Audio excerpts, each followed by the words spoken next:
เรื่องปฏิบัติธรรมนี่เป็นเรื่องเฉพาะตนคักๆเด้อบ่เป็นเรื่องของคนอื่นเด้แต่เขาบ่สั่งสมอุปนิสัยของเจ้าของเองบ่ใส่ใจเจ้าของเองบ่รู้เด้เรื่องพุทธศาสนานี่บ่แม่นเรื่องที่ว่าเฮาสิมาจับผิดผู้นั้นจับผิดผู้นี้คอยตำหนิแบบนั้นแบบนี้เด้มันบ่ได้ขึ้นอยู่กับผู้อื่นเด้ขึ้นอยู่กับเจ้าของล้วนๆถ้าบ่ใส่ใจจดจ่ออีหลีบ่ได้บ่ฮู้จักมันธรรมดา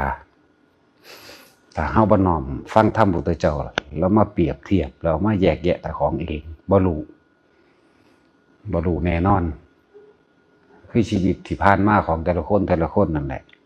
ถ้าบ่ได้ยินได้ฟังธรรมพระพุทธเจ้าตรงๆนี่บ่ได้อ้อมค้อมบ่ได้เกี่ยวกับนาคเกี่ยวกับขุดเกี่ยวกับยักษ์เกี่ยวกับหยังบ่รู้เลยล่ะจังว่าให้เฮาพยายามฟังธรรมในอริยสัจสี่ทุกข์สมุทัยนิโรธมรรคแปดเกี่ยวกับเรื่องอนิจจังทุกขังอนัตตาแต่เฮาเน้นอยู่ในนี่นะมันสิจ่อลงมาหาเจ้าของดอกว่าเป็นเรื่องที่ว่าสิไปยุ่งกับไผเอาตัวเองให้รอดอยากพ้นทุกข์ได้จริงมีหม่องเดียวที่พ้นได้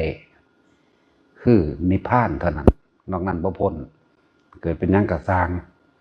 ถูกคือเก่าเวียนกลับลงมาเกิดเวียนไปเวียนมาอยู่นี่แหละมีแต่พานิพพานเท่านั้นมองสิพ้นไปเลย ดับเย็นดับความปรารถนาดับความอยากนั่นแหละพานิพพานก็ดีบ่มีอารมณ์ความรู้สึกใดๆทั้งสิ้นในความปรารถนากับยังอีกคว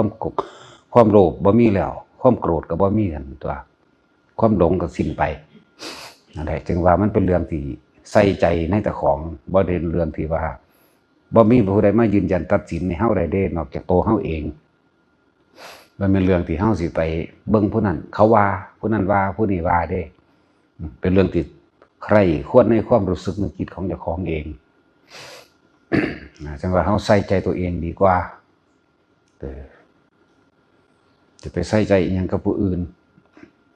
คือคนทำดีที่จริงเขาบ่ได้ทำดีเพื่อว่าสิผู้ใดยกย่องเพื่อว่าสิให้ผู้ใดมาให้โล่รางวัลแต่ว่าเป็นปกติของเขาก็บ่ได้บอกว่าเขาทำดีอย่างเช่นว่าการให้ทานการช่วยเหลือบุคคลสัตว์หยังก็แล้วแต่เขาเฮ็ดเป็นปกติของเขาแต่ว่าหลายๆคนที่ว่าสิไปใส่คะแนนให้เขาแล้วดีเนาะเขาก็บ่ได้สนใจว่าผู้นั้นว่าดีเด้จังดีแต่ผู้นั้นว่าเฮ้ยเฮ็ดไปพอทั้งสั้นแหละเฮ็ดเอาหน้าแน่ก็บ่ได้เกี่ยวกันกับว่าผู้นั้นสิว่าบ่ดีนะแต่ว่ามันเป็นปกติที่เขาเฮ็ดของเขาจังสั้นอยู่แล้วจึงบอกว่ามันเป็นเรื่องเฉพาะตนคักอันนี้ก็ดี เรื่องการทำดีก็คือกันเขาบ่ได้ว่าเขาทำดีดอกคนจริงนะเขาก็เฮ็ดแปลงสั้นแหละถ้ามีโอกาสช่วยเหลือให้ช่วยถ้ามีโอกาสเฮ็ดก็เฮ็ดนะแล้วก็บ่ได้เฮ็ดเพื่อว่าให้ผู้ใดมาว่าดีบ่มีผู้ใดมาตัดสินได้ว่าดีบ่มีผู้ใดสิตัดสินว่าดีหรือเลวมันก็ธรรมดานั่นพวกเฮาก็คือกันนั่นแหละเบิ่งความรู้สึกเจ้าของยังมีความปรารถนาหยังยังมีความอยากได้หยังนะถ้ายังมีความปรารถนาอยู่นั่นน่ะมันก็เที่ยวเวียนว่ายตายเกิดอยู่นั่นแหละปรารถนาความอยากได้อยากเป็นนั่นแหละจังว่าเป็นเรื่องที่จดจ่อใส่ตัวเองเลยฟังธรรมของพระพุทธเจ้าอย่างเดียวบ่สนใจอย่างอื่นอยากอะไร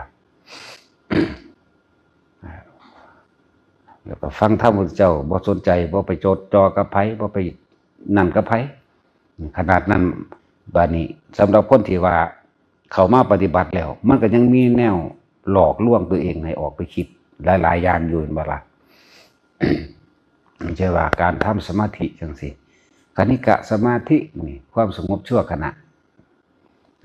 ความสงบในเป็นหยังคือว่าชั่วขณะเพราะว่ามันมีอุปจาระจังซี่นะ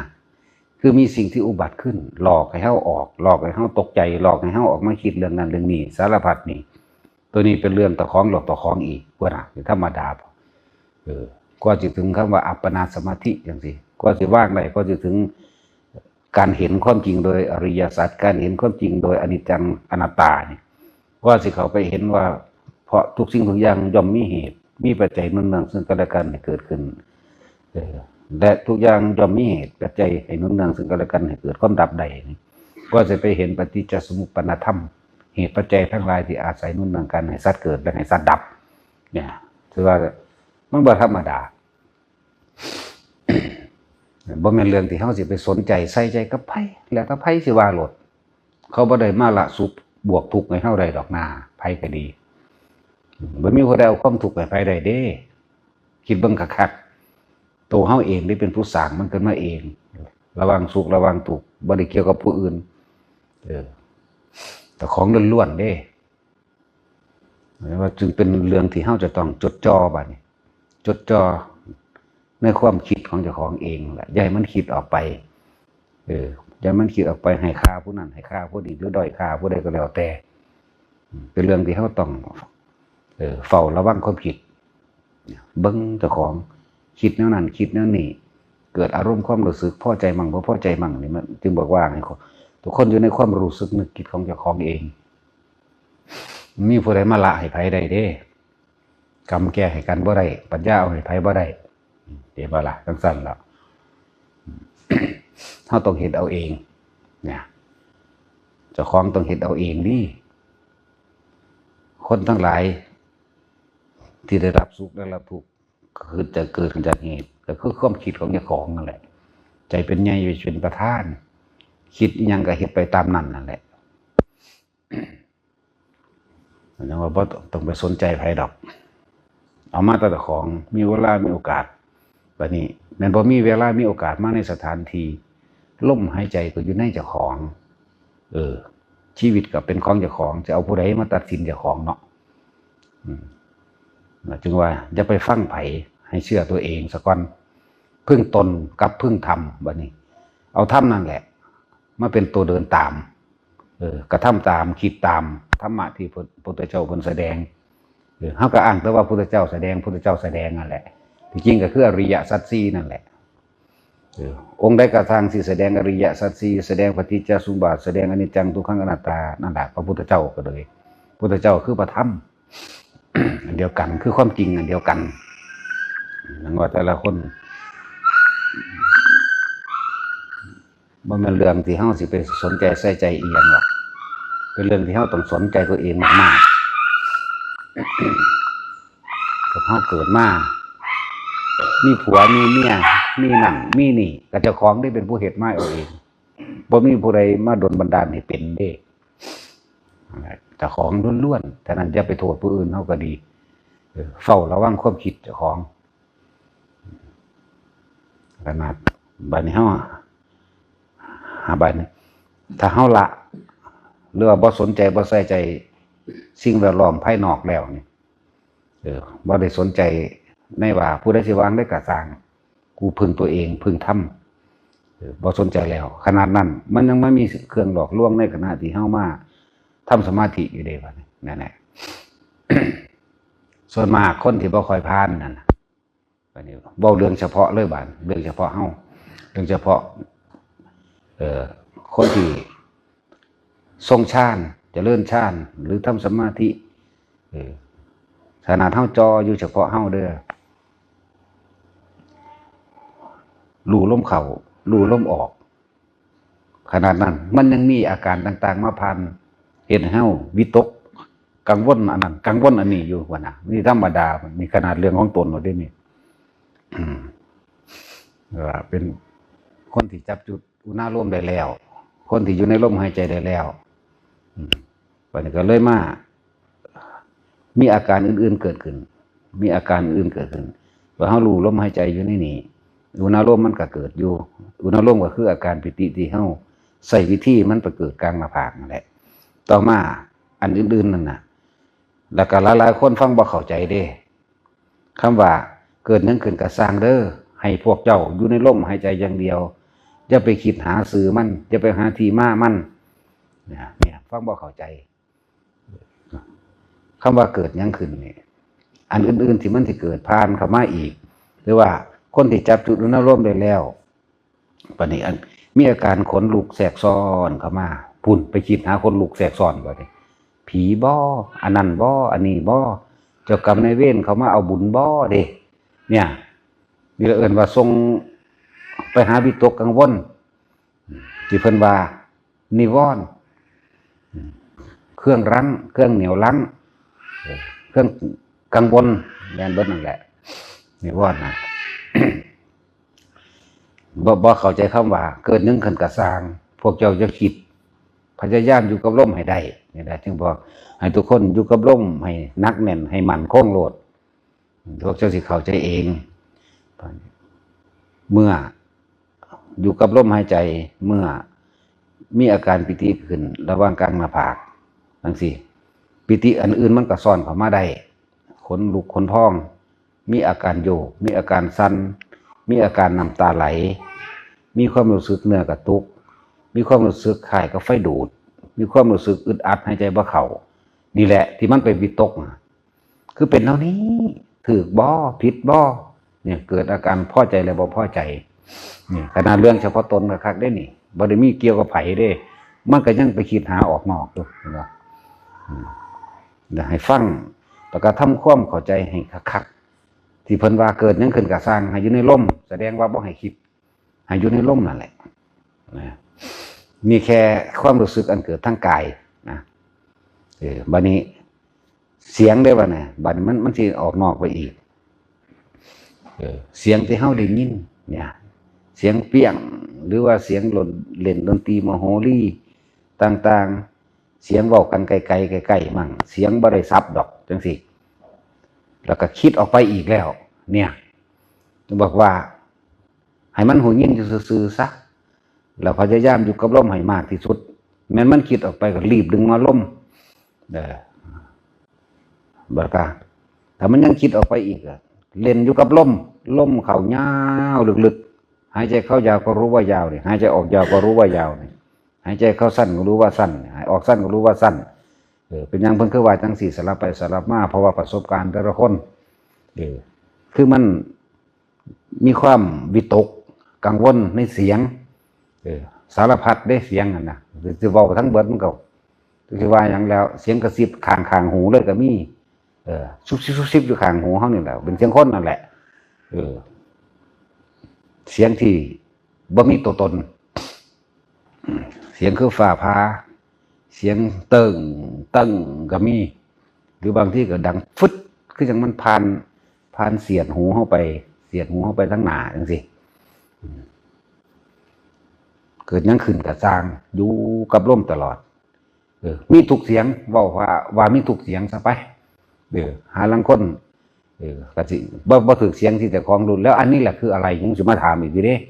ก็ยังบ่มีทุกเสียงมีเบิดทุกแบบนี่คำรับเสียงก็บ่ให้ไปคิดออกพยายามอยู่ในลมแม้นมันคิดปั๊บดึงเข้ามาลมเลยถ้ามันพยายามคิดอยู่จังซั่นอีกก็ดึงเข้าลมลึ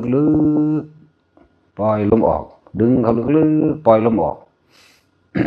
เฮ็ดไปจังซั่นซะก่อนคือเฮาฟังโดยบ่ต้องคิดโดยบ่ต้องคิดคือว่าเขาไปตามตลาดหรือจะในบ้านจังซี่เขาเปิดเพลงหยังก็สร้างบ่ต้องคิดตามเพลงอันนี้มีแรงของเสียงก็บ่ต้องไปคิดตามเพลงเฮาสิละของเก่าที่เฮาเคยชินเด้นี่ชินหยังชินพอใจกับบ่พอใจนั่นแหละชินความพอใจกับชินความบ่พอใจแต่เพลงม่วนแต่เก่าเฮาชินเฮาก็สิร้องไปนำหรือเฮ็ดหัวงอกๆแงกๆไปนำเป็นเพลงบ่เคยยินจักเทื่อก็สร้างถ้ามันม่วนนี่ความพอใจของมันก็สิแสดงความรู้สึกที่พอใจเนี่ยนี่เสียงที่มีแรงกำเนิดเสียงบัดนี้เสียงที่บ่มีแรงกำเนิดเสียงจึงบอกว่า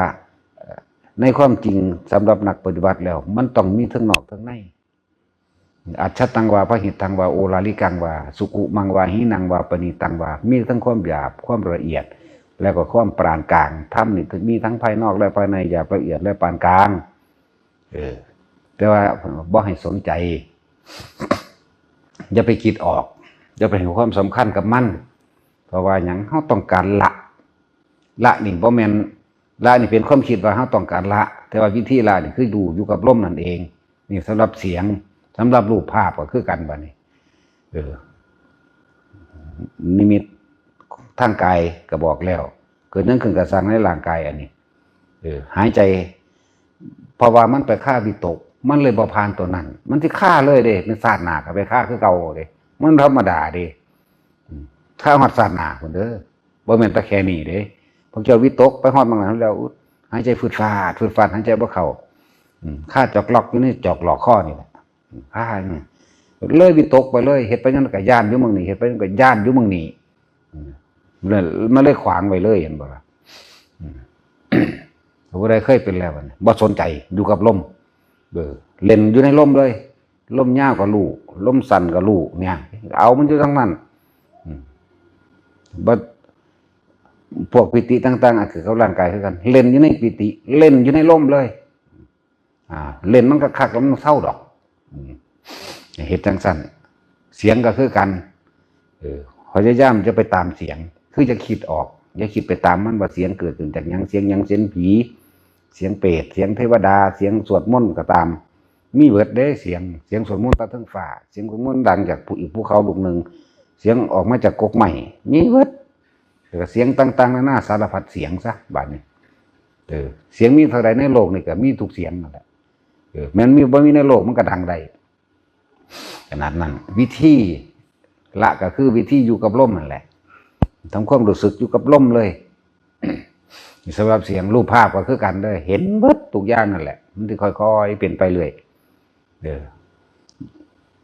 ว่าต้องย่านมันดอกนั่นคือถ้าสิเว้าถึงเรื่องของคำว่าสมาธิเฮาอยู่ในขันอุปจาระละเด้นั่นอยู่ในขันที่สิจัดการกับอุปสรรคทั้งหลายเครื่องก่อกวนเครื่องกังวลนิวรณ์สิจัดการแบบใดนี่จัดการโดยบ่ต้องจัดการโดยอยู่ในลมบ่ต้องไปคิดหาวิธีว่าต้องเฮ็ดจังซั่นต้องเฮ็ดจังซี่ดิอยู่ในลมเลยเข้าลมอย่างเดียวมันมีกำลังแล้วมันสิละเอาเองดอกรูปภาพหยังก็แล้วแต่ยังเคยเว้าให้ฟังนั่นแหละที่เฮาไปอยู่ในถ้ำพระตายเอิ้นถ้ำพระมันเป็นพญานาคงูนั่นแหละมันเป็นงูบักใหญ่หรอกโยดลงมาจากฝาผนังถ้ำอ้าปากฮ่าใส่อยู่ตลอดอาปากใส่อยู่ตลอดถ้าเขาคิดออกนี่เวอเลยเด้หมายถึงหลอนหลอกเจ้าของเลยเด้เจ้าของได้หลอนเจ้าของมันสิมีความย่านเลยนั่นแหละ จึงบอกกันไว้แต่ละคนว่าอย่าคิดออกแต่คิดนี่กล้ากับกลัวเกิดขึ้นเลยกล้าต่อสู้เนี่ยก็เพราะว่ากลัวนั่นแหละจังต่อสู้มันย่านสุดแล้วมันมึงออกไปมันสู้จากเวลาก็เพราะว่าเกิดเพราะว่าเจ้าของกลัวเองนั่นแหละสั้น หลายแบบสำหรับรูปภาพยังกระสร้างอย่าเสือเด้และกระสีย้ำเน้นๆเด้เข้ามาสมาธินี่บ่อยากให้รับตาเพราะว่ารับตานี่มากไม่โดยนิมิตโผฏมากไม่โดยภาพมากไม่โดยเสียงมากไม่โดยความรู้สึกแต่ว่าคำว่าสตินี่คอยเป็นผู้มีสติคือคนบ่นอนหลับนี่โลดรู้อยู่กับลมตลอดเลยคือบ่นอนหลับนี่ไงนี่แหละจังว่าแต่ละคนนั่นที่เขาเป็นอย่างคือกูสิบ่หลับมาจากว่าล่ะกูสิเอามึงอยู่จังสี่เนี่ยนั่ง7 มื้อแต่เสือกไปเผลอหลับไปแป๊บนึงจังสี่นับใหม่มื้อที่6สติขาดไปนี่คือเฮาสิบ่ให้มันต่อเนื่องได้นี่ขาดไปปึ๊บได้6 มื้อขาดไปนั่นไปตั้งใหม่นับ1ใหม่เอาใหม่เห็นอยู่พอซ้ำนี่พอมื้อที่7ขาดไปแค่นาทีนึงเฮาก็บ่เอาอีกตั้งอยู่จังซั่นเลยว่าธรรมดาเลยเพื่อยังเสียมันต่อเนื่องนั่นเองก็เลยพยายามว่าบ่หลับบ่ให้มันหลับนี่แหละถ้าหลับแล้วมันหลายโพดนิมิตเด้อคนที่หลับตาแล้วเห็นโลดดอกเห็นหลายๆโลดดอกจึงว่ามื่นตาเฮ็ดแน่สลับกันไปสลับกันมาเฮาบ่ได้เฮ็ดเทื่อเดียวเด้เฮาเฮ็ดทดสอบเฮาเฮ็ดทดลองทดสอบทดลองหรือแก้เจ้าของเองแต่หลับตามันเห็นมื่นตาบัดนี้มื่นตามันก็เห็นนี่บัดนี้เอาไปมาทั้งหลับตาและลืมตานี่เห็นเสมอกันเด้ในการเห็นภาพต่างๆก็ดีได้ยินเสียงก็คือกันทั้งเห็นยินเสียงทั้งได้ยินภาพทั้งเกิดความรู้สึกคนลุกคนพองนี่มันย่างอยู่กับเป็ดนี่บัดนี้ย่างกับสร้างเด้อบัดมันสิเป็นมันสิหัดรึบเข้าคือเอาสกอตเทปหมุนหัดเท่านี่ดอกบัดมันสิเข้านี่คือเฮาบ่ให้มันเข้าเขาว่าเข้ามันแต่ตัดเข้าชานเด้มันมีหลายอย่างหลายหลอก คือเอาสกอตเทปหัดโตเฮานี่พันมาตรฐานเป็นแข็งตรึกขึ้นตลอดเลยนั่นแหละเปรียบเทียบได้ซ้ำนี่แหละเฮานี่บ่ให้มันเข่าจากบ่สืบลมหายใจเขาลึกๆเลยฟืดฟาดฟืดฟาดฟืดฟาดนี่คือบ่ให้มันเข่าชาติมันสิเข่ามันสิตัดเป็นมันสิตัดลับประเภทนั้นมันสิเฮ็ดให้เฮาหยามหรือเสียความตั้งใจในการที่สังเกตความคิดเจ้าของตอนนั้นสังเกตว่ากูสิบ่คิดออกกูสิอยู่กับลมเนี่ยนะถ้าตัดลับไปแล้วเขาชานซีจังสิมันสิคือคนนอนหลับเนี่ยปึ๊บเบิดกำลังมันก็ออกมาเองก็มาคิดใหม่อยู่นี่แหละจังว่าหาวิธีเฮ็ดใส่เจ้าของบ่ยอมให้หลับให้เป็นผู้มีสติทุกเมื่อ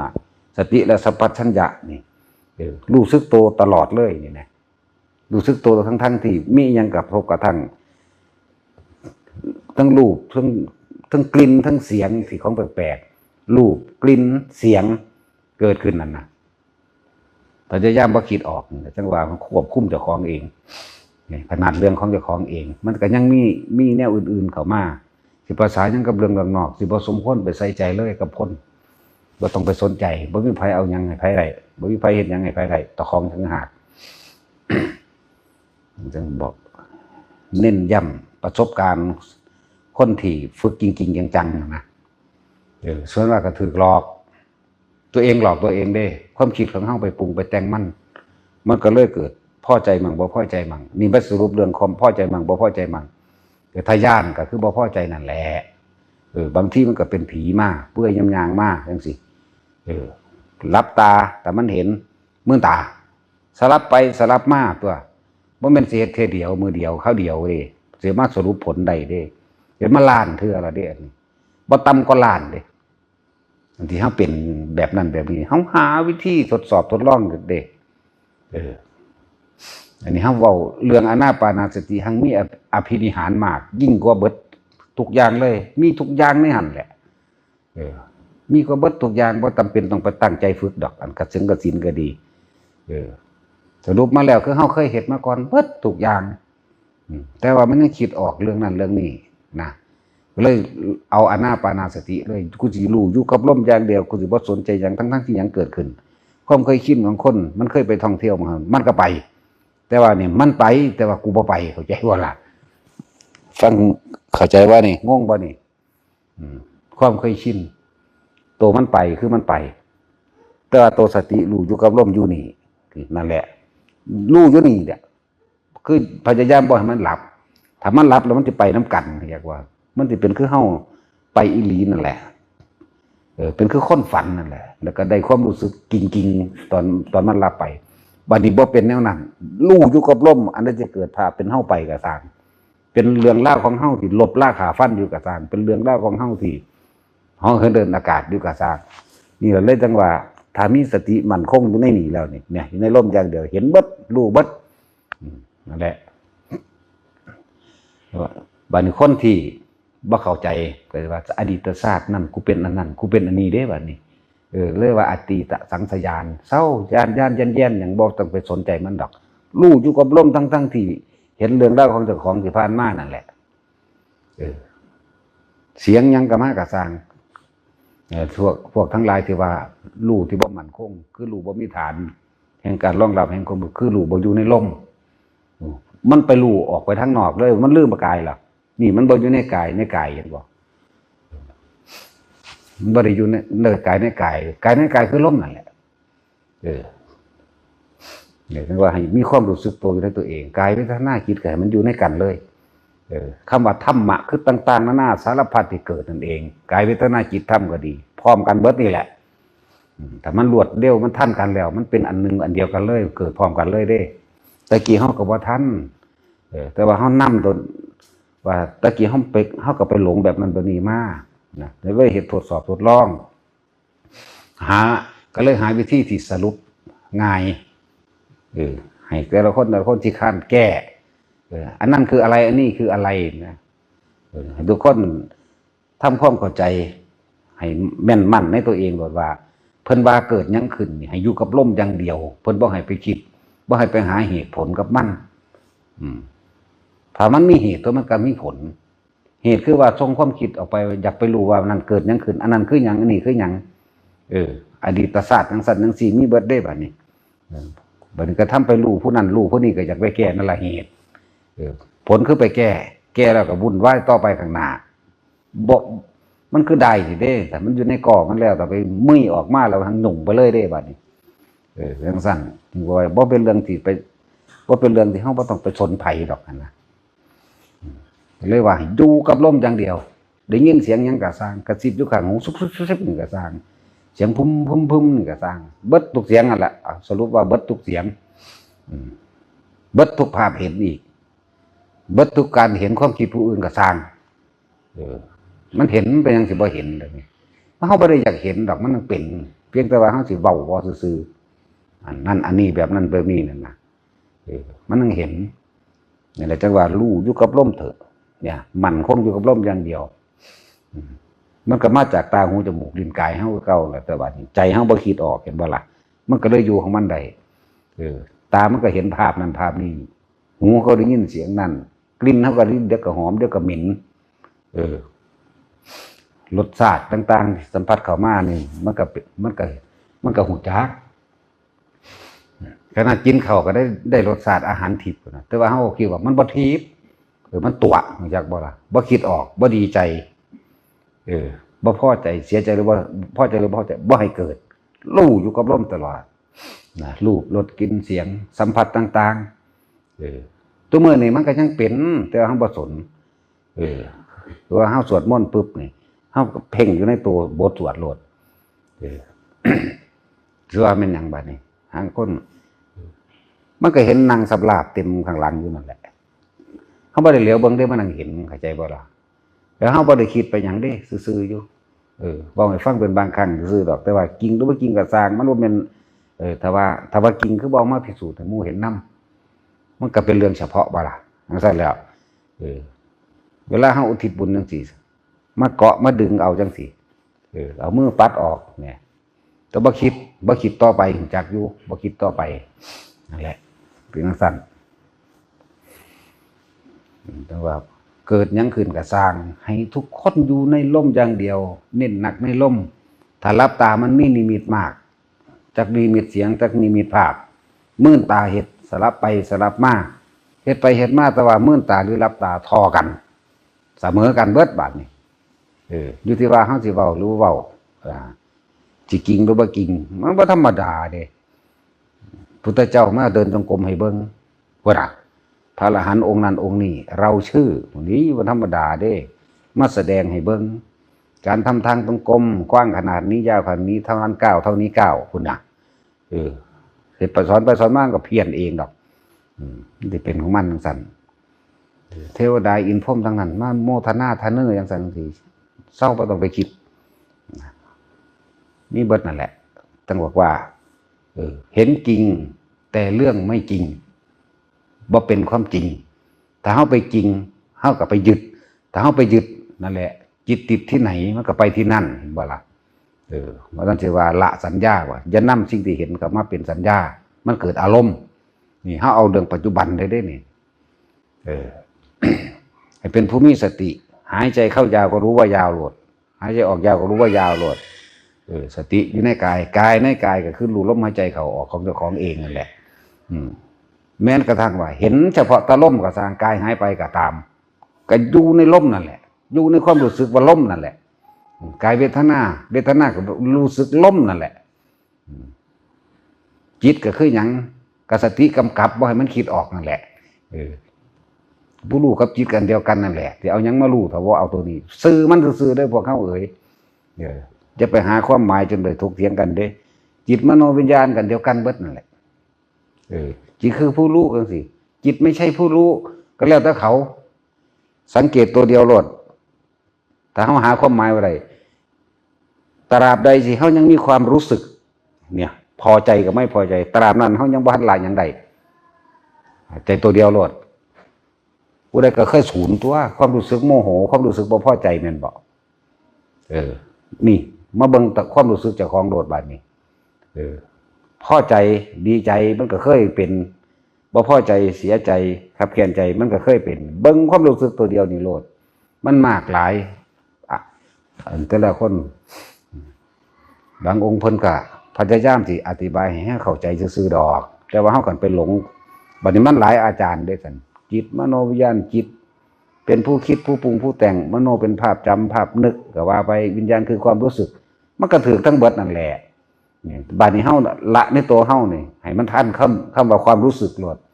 พอใจกับไม่พอใจโตเดียวถ้าเบิดความพอใจแล้วมันก็สิ้นเท่านั้นแหละคำว่าพอใจนี่เกิดจากการกระทบกระทั่งมันเขามาด่าจังสิเบิ่งดูมันสิคิดนึกหยังอยู่บ่แต่ว่ามันก็ฮู้ว่าเขาด่านี่แหมด่าว่าจังได้ก็สร้างมันด่าไปมันบ่สะเทือนเข้ามาบ่มีเลยมันบ่สะเทือนตัวมันบ่คิดบ่นึกมันบ่ล่ะมันนั่งฮู้ว่าเขาด่านี่เอาความรู้สึกนี่วัดตะของโลดเด้อบ่ต้องไปสนใจผู้ใดว่าสิมาทำนายทายทักให้เฮาดอกบ่ต้องไปสนว่าผู้ใดจะให้ความหมายบางใดในคำศัพท์มันเคยศูนย์บ่ไผก็เลยมันต้องเคยทุกคนนั่นแหละนั่นแหละเวลาเขาว่าความนั้นความนี้ให้เคยมีความรู้สึกแบบใดถ้ายังมีความรู้สึกพอใจมั่งบ่พอใจมั่งนั่นแหละยังบ่ทันละหยังเอามองนี่โลดอย่างสั้นเอามองนี่เลยมองมันสิตัดอีหลีเลยเด้แต่ของตัดแต่ของเองแต่ของทำนายเจ้าของเองโลดบ่ต้องไปผู้ใดมาทำนายเจ้าของดอกใครจะให้ความหมายแต่ละคำเบามากสร้างมันแต่เจ้าของเบิ่งความรู้สึกเจ้าของโลดศูนย์กับหูจักตัวศูนย์กูบ่พอใจเครียดโลดนะหูจักกันตัวเครียดโกรธโมโหขึ้นโลดนะก็เพราะว่าความพอใจเนี่ยมันจังมีความบ่พอใจจากเวลาเอาตัวของวัดตัวของเลยเด้อบ่ต้องไปสนคำเบาไปหลายๆอย่างคือเขาถามจากหูเข้ามาคำว่าจิตคือตาสมมติว่าจิตนี่คือตายุตตาเด้อมโนคือภาพที่เขาเห็นคือคนเขาเห็นคนปุ๊บยังบัดนี้อาการความคิดของตาเขาไปคิดเรื่องที่เขาเห็นนั่นนะจิตคือตาอยู่ซื่อสิ่งนั้นก็อยู่เฉพาะมันเองสิ่งที่เขาเห็นเขาจะเกิดอารมณ์พอใจอะไรบ่พอใจอะไรเพราะว่าเขาคิดความคิดเป็นอาการของจิตมันอยู่เฉพาะมันอันรูปมันก็อยู่เฉพาะมันคือกันเสียงมันก็อยู่เฉพาะมันคือกันจิตคือตาจิตคือหูจิตคือจมูกจิตคือลิ้นจิตคือกายจิตคือใจมันอยู่ของมันอาการต่างๆน่ะก็ให้เกิดอารมณ์ใดเดินจิตมโนวิญญาณจิตคือตาคืออยู่ตาเฮามันไปเห็นถ้าเฮาบ่คิดมันจะเกิดจังไดวะเนี่ยมันก็อยู่ตามันทันตัวรูปเขาอยู่ตารูปคือผู้หญิงผู้ชายนั่นแหละเฮาเห็นเขาปั๊บถ้าเฮาบ่คิดมันสิเฮ็ดหยังกับเฮาได้เข้าใจบ่ล่ะนั่นแหละอาการของจิตคือความคิดผลของมันคืออารมณ์แน่เลยจังว่าตอบให้บรรยายให้ฟังแน่สมมติว่าจิตคือตามันก็อยู่เฉพาะมันกระทบคือการไปเห็นบุคคลสัตว์สิ่งของแต่เฮาบ่คิดมันสิเกิดจังขึ้นได้ต้องหาวิธีหยุดคิดตัวก็เลยต้องเอาลมนั่นแหละเป็นวิธีหยุดหลายคนมาแย้งว่าไม่ใช่หยุดคิดนะเอาว่าหยุดคิดก็คิดไปจนว่ามันบรรลุที่ใครจะคิดไปจนว่ามันบรรลุได้เอาที่อสังขตธรรมวิราคะเนี่ยมีภาษาเห็นบ่ภาษาวิราคะวิแปลว่าวิปัสสนารู้แจ้งเห็นจริงตามความเป็นจริงแล้วในอารมณ์ความรู้สึกแห่งความพอใจในรูปรสกลิ่นเสียงสัมผัสจนทำให้เกิดอารมณ์แน่ก็เป็นปัจจัยมันเกิดสังขารเป็นปัจจัยมันเกิดวิญญาณตัวแล้วถ้าจะบอกเรื่องทรัพย์มั่นก็ดีตอนนี้เรียกว่าเบิ่งอารมณ์เจ้าของโลดถ้าดีใจอยู่ก็เกิดแต่เสียใจก็เกิดเท่านี้นึงไหมบ่ต้องดีใจบ่ต้องเสียใจนี่บัดนี้แต่ว่าตามทรัพย์มันหลายโพดแต่ละองค์เขาเจ้าก็พยายามที่จะอธิบายเพื่อเกิดความเข้าใจนั่นแหละคือจังเฮาให้เนื้อยะอีกอันนึงจังซี่นะจิตคือตามโนคือภาพที่เฮาเห็น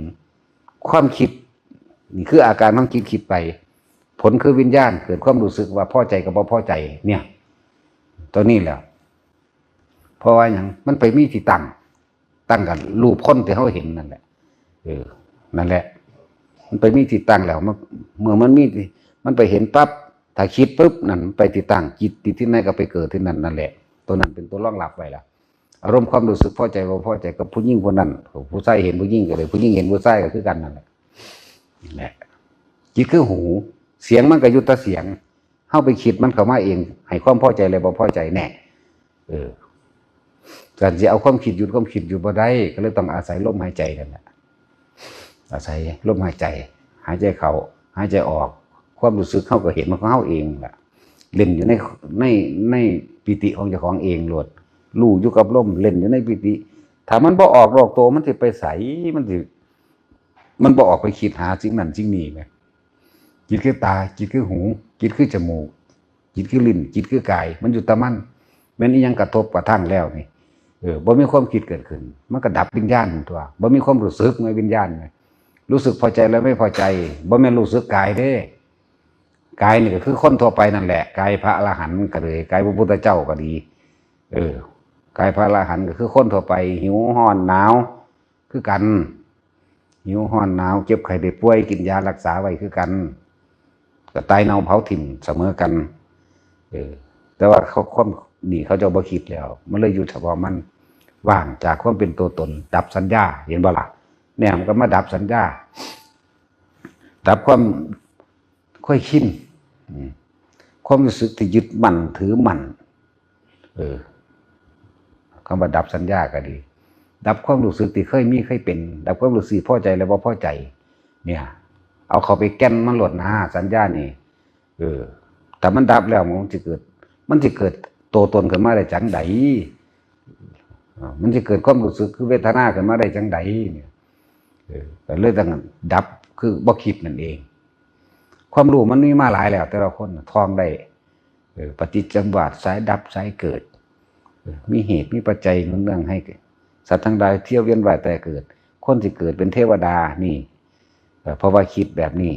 เพราะความเคยชินแบบนี้นึกแบบนี้จิตสุดท้ายเลยไปแบบนี้นึกถึงพระพุทธรูปพระพุทธเจ้าก็ไปสวรรค์นึกถึงท่านก็ไปสวรรค์นึกถึงศีลก็ไปสวรรค์จังซี่บัดนี้ถ้านึกถึงความแค้นอาฆาตสร้างบ่นั้นสร้างบ่นี้ก็ไปนรกแหน่มันก็มีความรู้มาเบิดล่ะไผก็ดีหลงคิดไข้ควรนำให้นำหน้านำสมบัติที่มีอยู่และบ่มีอยู่แหน่ก็ไปสู่อบายมั่งโกรธก็ไปนรกมั่งมันก็รู้อยู่คือกันเบิดนั่นแหละเดี๋ยวนี้บัดเฮ็ดจังได๋เฮาสิละความรู้สึกอันนี้ได้นี่นะก็เลยต้องอาศัยลม คำว่ากายในกายเฮาก็อาศัยลมคำว่าเวทนาในเวทนาก็คือความรู้สึกพอใจแล้วพอใจคำว่าจิตในจิตก็คือมีสติกำกับความคิดบ่ให้มันไปทางใดคำว่าธรรมในธรรมเกิดขึ้นเบิดทุกอย่างสิ่งที่เกิดขึ้นรูปรสกลิ่นเสียงสัมผัส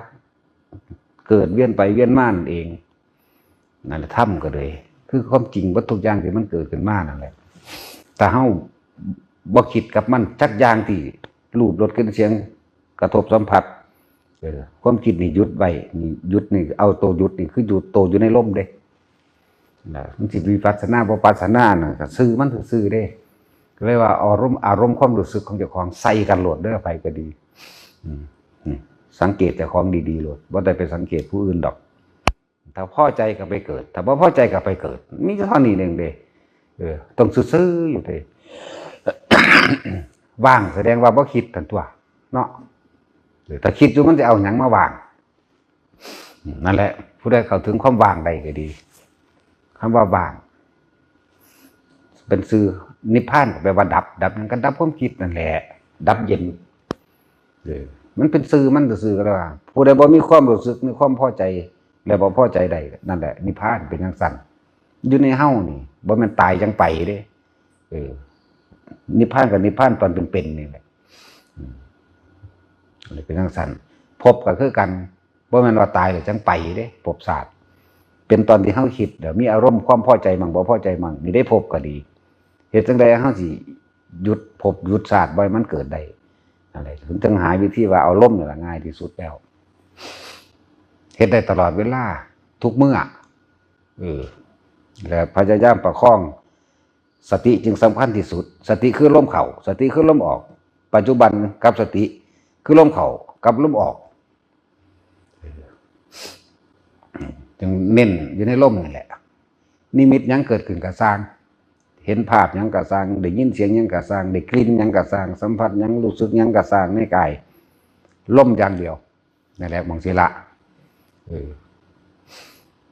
ประเภทรับตาถ้ามันเห็นดูเมื่อตาเห็ดเนี่ยเห็ดอะไรแบบเนี่ยทั้งเบิดนั่นเป็นอุปกรณ์เพื่อให้ละอารมณ์ความรู้สึกในความพอใจตัวเดียวเบิดถึงได้ถือว่าสิเป็นเรื่องของฌานสี่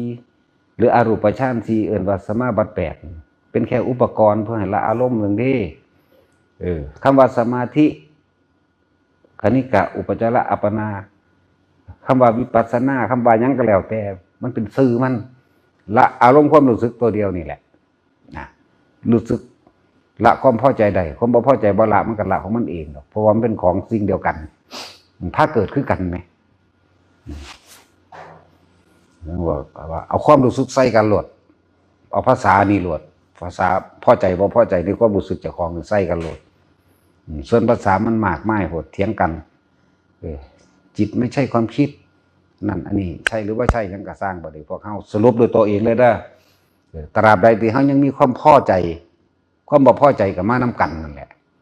ถ้ามีความพอใจในสิ่งหนึ่งก็ต้องมีความบ่พอใจในสิ่งหนึ่งคือกันจึงบอกว่าความพอใจและบ่พอใจนี่มันอยู่ในที่เดียวกันคือความรู้สึกเขานี่แหละมันอยู่ในที่เดียวกันเดี๋ยวว่าใจก็จะแปรใจไปอีกแต่ว่าจิตก็แปรจิตไปอีกความรู้สึกตัวเดียวโลดความรู้สึกภายในเฮานั่นแหละความรู้สึกผู้ใดกันช่วยถูนตัวก็สิจักตัวความรู้สึกเนาะบ่แม่นความรู้สึกกายเด้ความรู้สึกกายก็เป็นปกติคือคนทั่วไปเบิดทุกคนนั่นแหละร้อนหิวหนาวคือกันเก็บไข้ได้ป่วยคือกันความรู้สึกทางในผู้ใดก็เคยสูญตัวรู้สึกโมโหดีใจก็คือกันผู้ใดก็เคยรู้สึกดีใจตัวนั่นว่าล่ะนั่นแหละละตัวนี้ทุกสิ่งทุกอย่างบ่ว่าสิเป็นสื่อสังโยชน์10สื่อปฏิจจสมุปบาทสายเกิดดับก็สร้างล้วนแล้วถ้าเป็นเครื่องมือเพื่อให้ละความพอใจตัวเดียวเห็นว่าวิราคะตัวเดียวเท่านั้นแหละปฏิเทียบบาลีก็อวิชายะเนี่ยตะเววะอเสสะวิราคะนิโรธานี่ภาษาบาลีเมื่อความจริงถูกเปิดเผยแล้วเฮารู้เท่าทันสัญญาอารมณ์ความรู้สึกอันใดแล้วความคิดบ่แล่นไปเรียกว่าวิราคะความยินดีพอใจในรูปรสกลิ่นเสียงได้ถูกดับลงสังขารมันสิไปปรุงแต่งต่อไปได้จังไดความคิดทั้งหลายก็ถูกดับลงแล้ววิญญาณก็ดับลงแล้วรูปนามก็ดับลงแล้วอายตนะก็ดับลงแล้วนี่ไหมดับอายตนะบ่ซั่นเมื่อดับอายตนะผัสสะก็ถูกดับลงแล้วดับต่อๆกันไปได้บัดนี้เวทนาตัณหาอุปาทานภพชาติถูกดับเบิดแล้วตัวเดียวเท่านั้นก็ดับอวิชชานั่นแหละนั่นแหละเป็นจังซั่นถ้าจะเว้าบาลีว่าบัดนี้แต่เฮาบ่รู้เท่าทันคำว่าอวิชชาเป็นปัจจัยบังเกิดสังขารแน่ก็เพราะว่าบ่รู้เฮาจึงมีความคิดปรุงแต่งต่างๆนาสารพัดแน่หยุดคิดบ่ล่ะดับคิดบ่ล่ะอวิชชาเป็นปัจจัยบังเกิดสังขารเพราะว่าเฮาบ่รู้เฮาจึงคิดติดในบุญมั่งเลิศปุญญาภิสังขารยึดในบาปมั่งเลิศอปุญญาภิสังขารเนยชาภิสังขารคือความเข้าใจผิดคิดว่าเนี่ยคิดว่าหยังคิดว่าบุญสินำพาไปแบบนี้คิดว่าบาปสิเป็นแบบนี้คิดเข้าใจผิดเบิดนั่นล่ะถ้าบ่หยุดคิดแน่มันไปทางนั้นเด้อสังขารก็เป็นปัจจัยมาเกิดความคิดทั้งหลายเป็นปัจจัยมาเกิดวิญญาณวิญญาณแปลว่าความรู้สึกแล้วพอใจกับบ่พอใจนั่นแหละวิญญาณอยู่เลยอันเกิดจากหยังตาหูจมูกลิ้นกายแน่ก็ไปลงใจกับวิญญาณอันเก่ารูปรสกลิ่นเสียงสัมผัสก็เพราะว่าความคิดนั่นแหละรูปรสกลิ่นเสียงสัมผัสทางกายนี่ก็บ่งเก่าอยู่มั้ยแม่นบ่ล่ะจังซั่นแล้วเกิดนามรูปเกิดอายตนะเกิดผัสสะเกิดเวทนาเกิดตัณหาเกิดอุปาทานเกิดภพเกิดชาติเนี่ยนั่นแหละจังว่ามันจนเบิดแนวคิดเลยอันเรื่องหาความหมายของศัพท์หมู่นี้มันหลายกว่านั้นจึงบอกว่ามันบ่แม่นแค่นี้เด้อว่าบัดนี้พวกเฮาบ่มีเวลาพอสิมาปั่นเป็นแบบปานนี้ดอกนะก็เลยว่าเบิ่งความรู้สึกเจ้าของโลดเกิดหยังขึ้นเขาล้มเกิดหยังขึ้นเขาล้มเตรียมตัวตายโดยล้มแล้วก็ตั้งใจตายโดยล้มจากบ่ล่ะมันละเอาเองดอกเฮาบ่ได้ไปละมันดอกความจริงมันนั่นน่ะมันละเอาเองเบิ่งความรู้สึกเจ้าของเป็นเครื่องวัดบ่ต้องอีหยังมากเลยเบิ่งความรู้สึกตัวเดียวเลยพอใจและบ่พอใจตัวเดียวนั่นแหละถ้ามีความบ่พอใจก็ไปเกิดพอใจก็ไปเกิดบ่พอใจก็ไปเกิดเบิ่งหม้องนี้โลดว่านั่นแหละเพิ่นอยากฮู้ว่าไผเป็นหยังเด้อเว้ยเบิ่งหม้องนี้เลย เบิ่งกิริยาภายนอกมันเบิ่งบ่ออกดอกเบิ่งภายนอกกันนะแล้วก็ว่าต้องไปเบิ่งไผอีกต่างหากแต่อยากเห็นพระอรหันต์หันเขามาเบิ่งผู้ดังอยู่ของเลยที่เขาซาหรือว่าผู้นั้นอรหันต์เอาผู้ใดมาเป็นเครื่องวัดเดี๋ยวนี้เนาะอยากเห็นกับหันเขามาเบิ่งในลมหายใจเจ้าของนั่นแหละเป็นตัวอยู่จากบ่ล่ะพระนาพุทธเจ้าเฮาเพิ่นก็ว่าสมัยเพิ่นเสวยชาติเป็นโพธิสัตว์อยู่ในอานาปานสตินั่นเป็นส่วนมากเมื่อเข้าไปอยู่ในอานาปานสติแล้วอารมณ์ความรู้สึกยินดีบ่แล้วพอใจแล้วบ่พอใจย่อมหายไปบัดนี้แม้ก็สมัยนั้นที่เพิ่นว่าเมื่อครั้งเราตถาคตเสวยชาติเป็นโพธิสัตว์เนี่ยตถาคตย่อมอยู่ด้วยอานาปานสตินี่เป็นส่วนมากคำว่าส่วนมากเด้อาจจะอยู่90%แล้วก็ออกไม่คิดจาก10%นึงสิอารมณ์ความรู้สึกทั้งหลายย่อมดับไปนะบัดนี้เมื่อครั้งนี้บัดนี้แม้ตถาคตน่ะขณะนี้ก็ยังอยู่ในลมหายใจเนี่ยก็อยู่ในตรัสรู้ด้วยอานาปานสตินี่คือเก่านี่นะบาดเพิ่นสิตายมันก็จับลมหายใจได้ล่ะนี่แหมถ้าคือว่าจับเอาเคล็ดลับหม่องนี้โลดเนาะองค์ใดสิตายก็จับลมหายใจได้ล่ะจังซั่นแล้วแม่นว่าเอาแล้วบ่รู้จักเนาะจักแม่นบ่แม่นแล้วบ่รู้จัก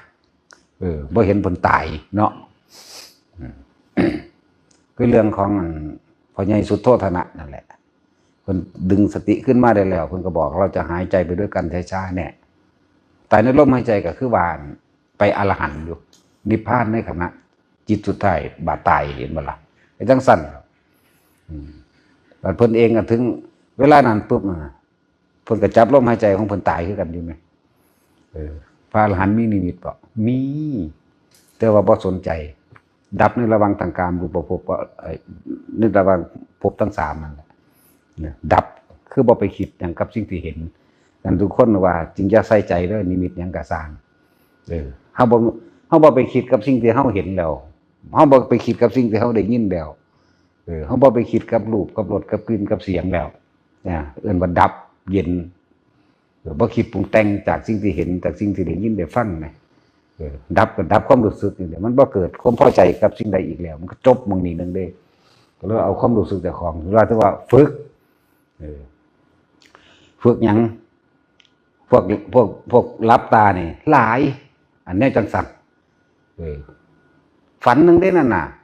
ขนาดเฮามื่นตายเห็นแต่เฮายังบ่ได้เอากับมันเด้เว้าตรงๆว่าเฮามื่นตายเห็นพร้อมซากลากอยู่เด้นี่ก็ซื่อๆอยู่ด่าพร้อมบ่ได้มีความสัมพันธ์มันหมายหยังอีกจักว่าล่ะแหละจึงบอกว่าผู้ใดสิหลับตามันมากหลายนิมิตหลายก็มื่นตายเฮ็ดมื่นตายเฮ็ดแน่หลับตายเฮ็ดแน่ย่างเฮ็ดน้ำแน่บ่แม่นแต่ไปนั่งเอาละเว้าแต่เรื่องนั่งสมาธิมันบ่ได้แปลว่านั่งจิตสมาธิแบบใดก็สร้างล้วนแล้วแต่เป็นแค่ว่าเครื่องมือหรืออุปกรณ์หรือเป็นหนทางให้ดับอารมณ์เท่านั้นสรุปให้เลยดับอารมณ์ตัวเดียวดับอารมณ์ความยินดีพอใจตัวเดียวนั่นแหละวิราคะตัวเดียวแล้วต้องการดับต่อกันเองดอกจึงว่ามันมีหม่องจุดเอาพอแห้งแล้วเลยว่าจ่ออยู่ในลมโลดไปก็ดีถ้ามันเห็นนั่นเห็นนี่มันตื่นเป็นธรรมดามันตื่นเฮาก็เคยเป็นตื่นดูโพดตั้งตื่นพะโวไปเวขึ้นรีบกับลมเลยจะพยายามคิดเนี่ยมันคิดปั๊บมันพอได้เกิดบอกอารมณ์มันรีบเข้ามาลมปั๊บโหลดเห็นหยังกะสร้างยืนข้างย่างอยู่กะสร้างโอ้ยมีสารพัดเด้ก็สิเฝ้ามันหลายโพดนั่นแหละถึงไปจากเบามันหลายมันเจ็บไปเอาเนื้อจังสันเลยมักเลยอันเนื้อจังสันอันฝาฝันอันนิทานนี่มากโกรธเนาะอันจริงๆมันแบบง่วงใช่ป่ะล่ะอันแค่รู้อยู่กับลมได้มีสติตลอดการทุกเมื่อนะตัวนั้นนอนหลับมันทั้งรู้ลมได้เด้ผู้เขาฝึกนั่นนะจักป่ะล่ะละอารมณ์ตัวเดียวต้องไปใส่ซับยั้งก็ได้ยังศูนย์บ่วางสิแต่ผู้ใดว่าเก่งนะเขาคุยคมนั่นคมนี่หาแนวทดลองให้มันศูนย์มึงดูแต่มันศูนย์มันเก่งแมงยังใดรู้แล้วเนาะถ้าบ่ศูนย์ก็แล้วไปทั้งตัวถ้าย่องก็ดีใจเพราะมันทั้งออกสีหน้าสีตาท่าทางดอกยังก็ดีนะฮะ ละอารมณ์ความรู้สึกตัวเดียวบ่ว่าสิเทศมาเท่าไรก็สร้างนี่พุทธเจ้าเฮาเทศไว้84,000นี่ก็ตามก็เพื่อสิละอารมณ์ความรู้สึกตัวเดียวพ่อเลยจบบางนี้เลยนั่นแหละให้ทุกคนสังเกตของบางนี้โดดเด้อวิธีแก้ก็บอกละตัวเกิดนั่งขึ้นเขาล่มเกิดนั่งขึ้นอยู่กับล่มไงเห็นผีเห็นพระกระซังอยู่กับล่มจากว่าล่ะได้ยินเสียงหยังกระซังอยู่กับล่มรูปรสกลิ่นเสียงกระทบกระทั่งหยังกระซังอยู่กับล่มเราล่องอยู่ให้มันได้ตลอด24 ชั่วโมงดูขึ้นอยู่กับการต่อเนื่องคนน่ะสู้ว่าได้2 มื้อเขาโดยเห็นพระพุทธเจ้าลอยมาออกไปคิดแล้วตั้งไหมเข้าใจว่าล่ะให้มันเห็นซื่อเห็นนางฟ้าแล้วหยุดมาตั้งไหมล่องเบิ่งยังสี่เด้อเฮ็ดไปเรื่อยๆเฮ็ดไปเท่าตายนะมันต้องไปของมันดอกนะอะไรเป็นสั้นจังว่าบอกเกิดยังเกิดกระซังอยู่กับลมถ้าสิเว้าเรื่องนิมิตเว้าบ่จบดอกพวกกันบอกว่าจบแล้วนั่นคืออะไรแล้วนี่คืออะไรโอ้ยคือยังกับสร้างแมงก็ยังว่าเดียวกันเนาะตาสินบ่พอจะแล้วเข่าตัวอันนั้นคือนั่นอันนั้นคือนี่ต้องอย่างนั้นต้องอย่างนี้เพราะต้องล้มอย่างเดียวเด้อต้องแก้อย่างนั้นต้องแก้อย่างนี้เพราะต้องผีข้านขวกเข้ามากันนั่งเบิ่งมันอยู่ซื่อๆแต่ว่าอยู่กับล้มเข้าใจบ่ได้นี่ที่คือเฮาฝึกให้แต่ละคนที่มานั่นแหละเข้าใจกุศโลบายเฮาที่ว่าเอาจับจุดลมได้หรือยังได้แล้วค่อยๆมื่นตาขึ้นอยู่กับลมอุ่นลมยังบ่ยังเอาหันหน้าไปซ้ายหันหน้าไปขวาเห็นต้นไม้บ่เห็นคิดกับมันบ่ก็ว่าบ่ซ้ายหัวอุ่นลมยังบ่ยังนี่แม่วิธีละมันแม่แค่อยู่กับลมคือเก่านึงเด้ล่ะเท่านี้นึงเด้ล่ะถ้าคิดออกปั๊บมันหายถึงตัวอันนี้แต่ของไปคิดพุ่นวิญญาณปฏิทิตังเราจักบ่ล่ะบ่จักเว้าภาษาดันน่ะไปเกิดแล้วนั่นน่ะตอนนั้นแล้วนั่นแหละทุกคนพอขึ้นไปพุ่งแรงนี่คือกัน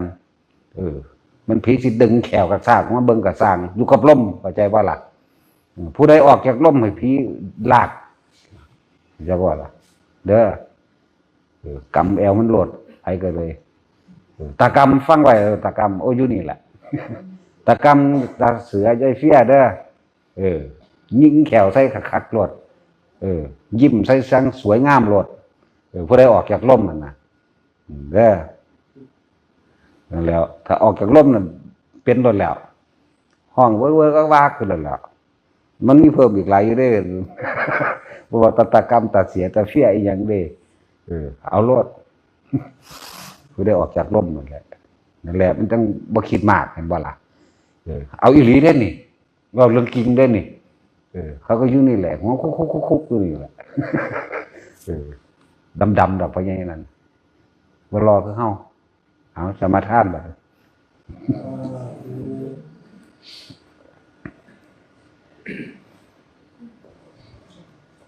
นะโมตัสสะภะคะวะโตอะระหะโตสัมมาสัมพุทธัสสะนะโมตัสสะภะคะวะโตอะระหะโตสัมมาสัมพุทธัสสะนะโมตัสสะภะคะวะโตอะระหะโตสัมมาสัมพุทธัสสะอิมาหังภควา อิมาหังภะคะวา ตะภาวัน